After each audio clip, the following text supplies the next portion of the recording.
Hi there, and welcome back to your next best step. I'm Coach Janet J. I'm recording this from a house with plastic sheeting taped across the kitchen doorway to keep the mess contained, and a coffee pot that's set up on a table in the living room.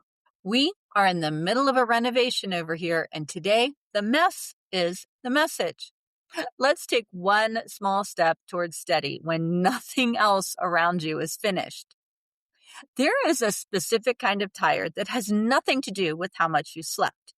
It's the tired of living in a place where nothing is where it belongs, where every surface holds a decision you have not made yet, and the version of your life you were promised is somewhere on the other side of all this dust. There's a reason that a half-finished house wears on a person more than a hard day does. And a study run in a nursing home back in the 1970s explains exactly why. So, the renovation. There is plastic sheeting sealing off the kitchen, doing its absolute best to keep the dust contained. My coffee pot is set up on a table in the living room. Santino has lost his favorite hangout by the window, and he is officially protesting having to go out the front door for his walks instead of the garage. Nothing is in its place. There is no normal routine, and every single day hands me 100 small decisions. Which tile? Which white? Because it turns out there are over 40 whites. Where does the outlet go? Underneath all of it runs this low hum I want to talk about today.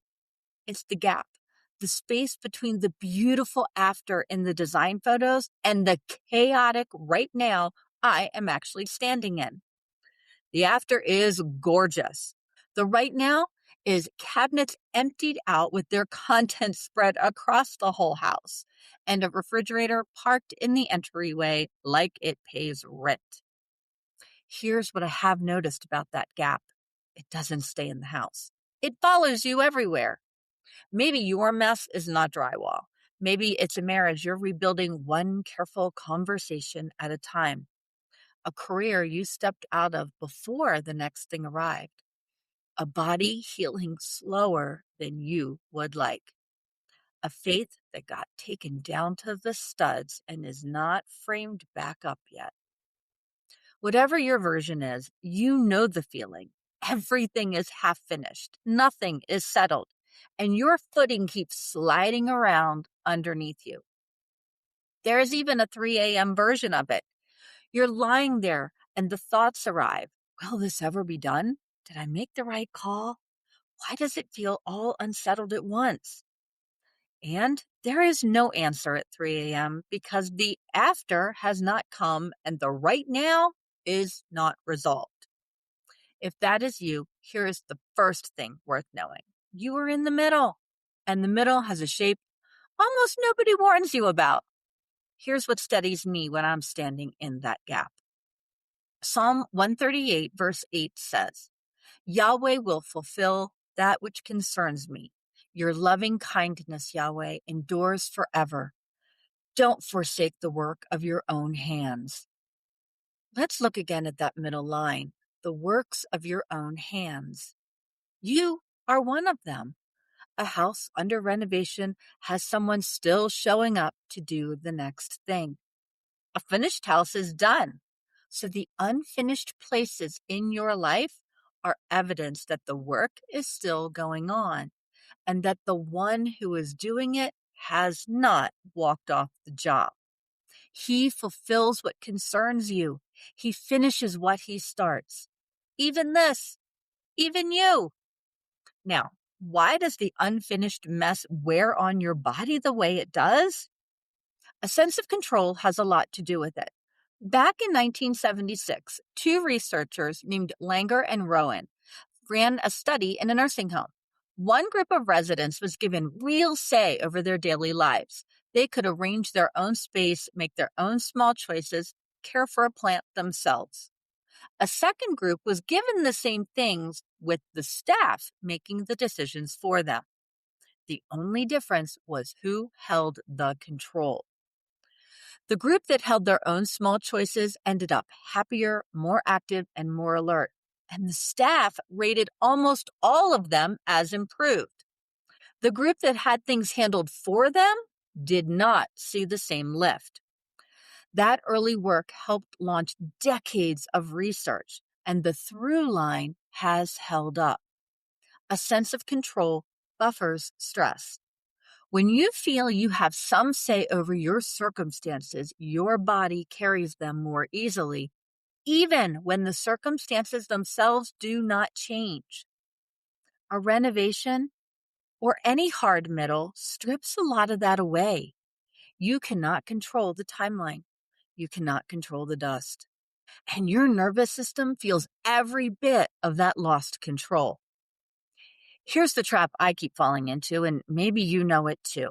I keep waiting to feel steady until the after arrives.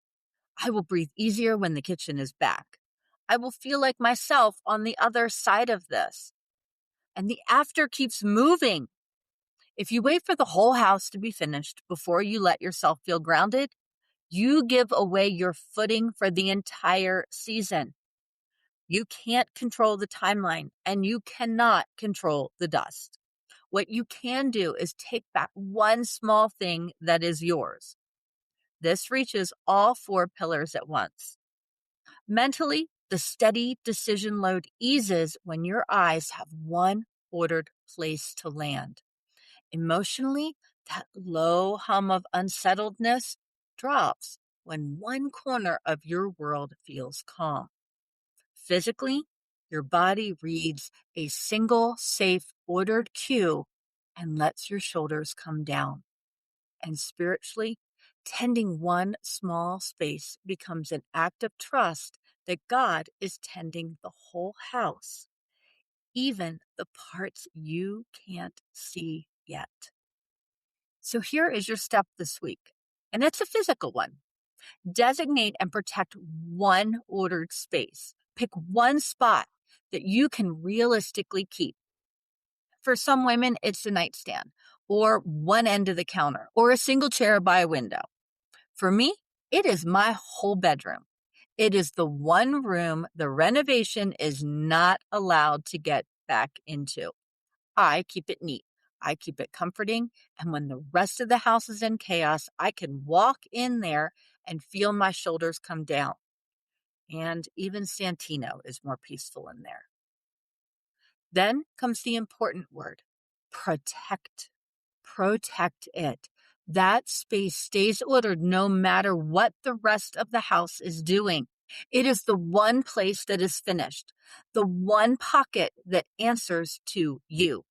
One protected space gives your body somewhere steady to stand while the rest of the house and the rest of the season slowly come together. It is the one part that is already finished, and it carries far more weight than its size. So here is what carries you through the middle. A sense of control that settles your whole system, even when your circumstances stay messy. Psalm 138:8 promises that God fulfills what concerns you and does not abandon the work of His own hands. And your step is one small, protected, ordered space that is finished and yours. You are allowed to be steady in the middle of the mess. On Friday, we're talking about the kind of rest your body cannot fake. Follow or subscribe wherever you are listening or watching so you don't miss it. And I will see you Friday. For today, take your next best step.